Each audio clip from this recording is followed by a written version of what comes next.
So you are expecting a positive atmosphere, cohesive atmosphere YSRCP in the days to come, అంతేనా?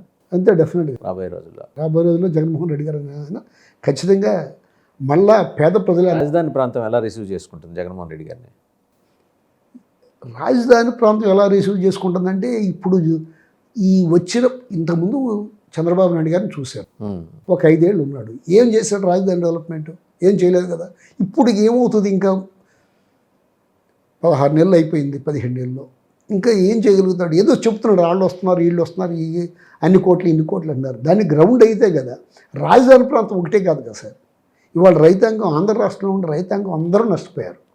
మిర్చి, పత్తి, ఉల్లి, టమాటా, mango, ఇప్పుడు worry ఇప్పుడు పోయింది అనుకుందాం గాలి వాళ్ళకి. పోయినసారి పంట బాగా పండింది, ఈళ్ళు బాగా వచ్చింది. అయినా అంతకుముందు గవర్నమెంట్ మీద వచ్చిన దానికంటే ఎకరానికి 30,000 రూపాయలు రేట్లో పోయింది, మినువుల్లో కానీ వడ్లో కానీ. 10 ఎకరాల ఉన్నోడికి 3 లక్షల రూపాయలు లాస్. ఇదంతా ప్రజలకు అర్థమవుతుంది కాబట్టి, రైతాంగానికి అర్థమవుతుంది, మామూలు కామన్ మ్యాన్కి అర్థమవుతుంది.